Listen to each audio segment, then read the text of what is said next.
안녕하세요, 이스모입니다. 오늘의 이스모 뉴스 시작하도록 하겠습니다. 첫 번째 뉴스는 레노버 리전 Y700 4세대가 나올 거라고 합니다. 많은 분들이 알고 계시다시피 미니 게이밍 태블릿의 최강자, 최강자라기보다 대체제가 없죠. 요거는 요 리전 Y700이 어느덧 4세대까지 나온다고 합니다. 일단은 레노버 측에서 영상을 공개했습니다. 그거 잠깐 보고 가시죠.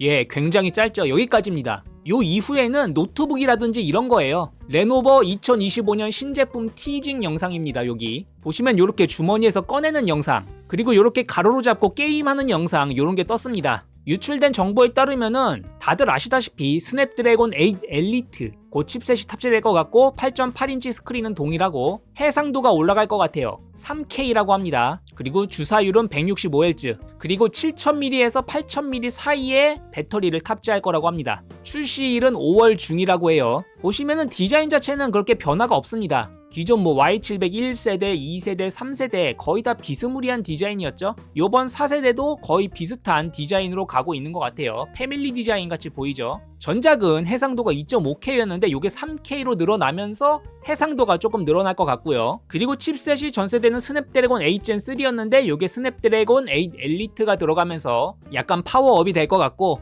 그리고 배터리 용량은 전작이 6550mAh였는데 요게 7000mAh에서 8000mAh 사이 배터리가 탑재될 거라고 하는 것 같습니다. 사실 이 카테고리의 경쟁 제품이 아이패드 미니라고 할 수 있는데, 아이패드 미니는 주사율이 계속 60Hz였잖아요. 그래서 사실 태블릿으로 게임하시는 분들은 대부분이 이 Y700으로 많이 가셨어요. 그래서 이번 Y700 4세대도 많은 분들이 기대하고 계실 것 같습니다. 근데 제가 며칠 전에 이런 기사도 소개시켜드렸죠. 샤오미에서 8.8인치 게이밍 태블릿을 6월 말에 출시 예정이다. 이런 기사를 소개시켜드렸는데 Y700 4세대는 5월 중에 출시될 거라고 하니까 혹시나 Y700 4세대 기다리고 계셨던 분들은 요거 바로 구매하셔도 되겠지만, 개인적으로는 샤오미의 8.8인치 게이밍 태블릿 요거까지 보고 결정하셔도 괜찮을 것 같습니다. 근데 솔직히 말씀드리면은 요즘 Y700 태블릿도 가격이 많이 올랐거든요. 예전 Y700 1세대, 2세대 때는 정말 저렴했잖아요. 막 20만원대에 구매하고 막 이랬었는데, 근데 이제 요 Y700도 3세대로 가면서 가격이 많이 올랐죠. 싸게 사도 거의 한 40만원? 정발은 50만원이 넘어가잖아요. 그래서 요번 Y700 4세대는 어느 정도 가격으로 나올지, 그리고 샤오미의 게이밍 태블릿 8.8인치 그 제품은 어떻게 나올지 한번 지켜보는 것도 재밌을 것 같습니다. 그 다음 뉴스입니다. 레드미 터보 4 프로가 다음 주에 출시를 앞두고 있다고 합니다. 제가 사용하고 있는 스마트폰이 포코 F6거든요. 근데 그거의 중국판 네이밍이 레드미 터보 3였습니다. 그래가지고 포코 F7 시리즈가 요새 나오고 있잖아요. 포코 F7 프로, 포코 F7 울트라가 나왔는데 포코 F7 그냥 일반 모델은 안 나왔어요. 그래서 만약에 포코 F7이 나온다면은 레드미 터보 4 프로가 포코 F7이 되지 않을까 이렇게 생각이 되거든요. 물론 프로 모델이 아닌 그냥 레드미 터보 4 모델은 이미 나왔어요. 나왔는데 이 제품 같은 경우에는 디멘시티 프로세서가 들어갔단 말이에요. 디멘시티 프로세서가 들어가면은 포코 X7 시리즈랑 또 경쟁을 하게 된단 말이에요. 그래서 아마 레드미 터보 4는 안 나올 것 같고, 제 예상에는 레드미 터보 4 프로가 포코 F7으로 나오지 않을까라고 예상을 해보고 있는데 어떻게 될지 모르겠습니다. 보시면은 티저 이미지가 이렇게 떴고 제품 사진도 이렇게 떴어요. 이 제품 디자인 자체는 이 레드미 터보 4 일반 모델이랑 거의 비슷한 것 같습니다. 근데 스펙이 다르죠. 레드미 터보 4 프로는 스냅드래곤 8S 젠 4가 들어갔습니다.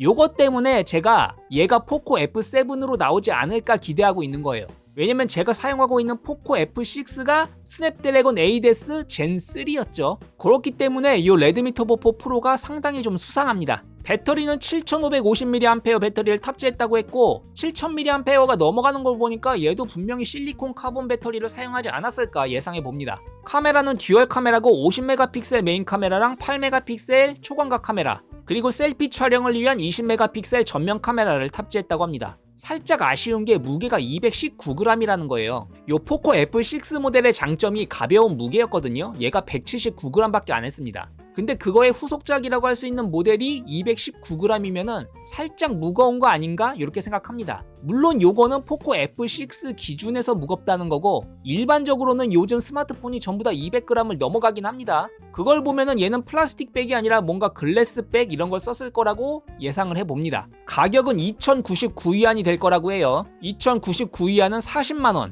가격은 저렴하죠. 요게 정가니까 사실상 뭔가 세일 들어가고 하면은 잘하면 20만원 후반대에도 구매할 수 있을 것 같아요. 그래서 요게 글로벌 모델이 나올지 안 나올지 모르겠지만 만약에 요게 포코 F7이란 네이밍으로 글로벌 출시를 한다면은 또 하나의 가성비 스마트폰이 추가되는 게 아닐까 이렇게 예상해 봅니다. 그 다음 뉴스입니다. RTX 5060 Ti 8GB도 뭔가 벤치마크가 떴다는 것 같아요. 일반적인 벤치마크에서는 16GB 모델이랑 거의 비슷한데 실제 게이밍에서는 역시나 16GB 모델보다 살짝 떨어지는 성능을 보여준다고 해요. 보시면 이게 3D마크 파이어 스트라이크 점수거든요. 5060 Ti 16GB랑 8GB 모델 점수가 그렇게 차이가 안 납니다. 벤치마크 상에서는. 그리고 타임스파이 점수도 거의 차이가 안 나요. 16GB 모델이랑 8GB 모델이랑. 그래서 게임 benchmark 결과도 떴는데 특정 게임에서는 별 차이가 없었지만 또 특정 게임에서는 차이가 꽤 났다고 합니다. 사이버펑크, 레지던트 이블, F1, 파판 14 이런 타이틀에서는 별로 차이가 없었다고 하고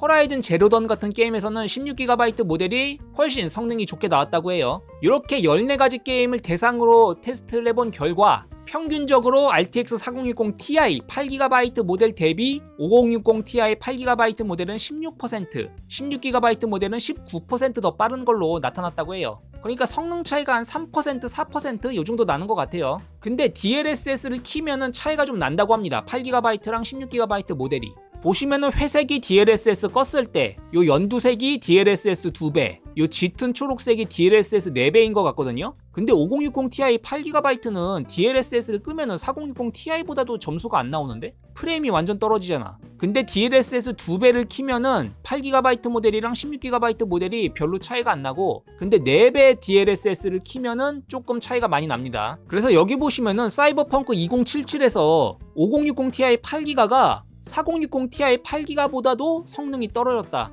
물론 멀티프레임 제너레이션을 키면은 성능이 향상되지만 16GB 모델보다 22% 성능이 떨어진다고 해요. 이렇게 몇몇 게임에서 5060 Ti 8GB 점수가 상당히 안 좋게 나오는 것 같습니다. 아마 이런 문제 때문에 엔비디아가 8GB 모델은 리뷰용 테스트 모델을 제공하지 않은 거겠죠. 그 다음 뉴스입니다. 제가 어저께 지포스 최신 업데이트가 떴다. 꼭 그래픽 드라이버를 키면은 상당히 많은 문제가 해결이 된다. 이런 말씀을 드렸는데 그런데 요번 최신 그래픽 드라이버로 업데이트를 하면은 대략 3%에서 8% 정도로 성능이 올라간다고 합니다. 보시면은 5060 Ti랑 5090에서는 별로 차이가 없는데 근데 요 중간에 낀 애들 5070, 5070 Ti, 5080에서는 그래픽 드라이버 업데이트를 하면은 상당한 성능 개선이 이루어졌다고 합니다. 근데 안타깝게도 RTX 40 시리즈에서는 별로 차이가 없었다고 해요. 그러니까 새로운 RTX 50 시리즈 사용하시는 분들은 요번 업데이트 한번 실행해보시면 좋을 것 같습니다. 그 다음 뉴스입니다. 젠슨왕이 5월 18일 컴퓨텍스에서 기조연설한다고 합니다. 젠슨왕이 참 기조연설 많이 해요. 5월 18일이면은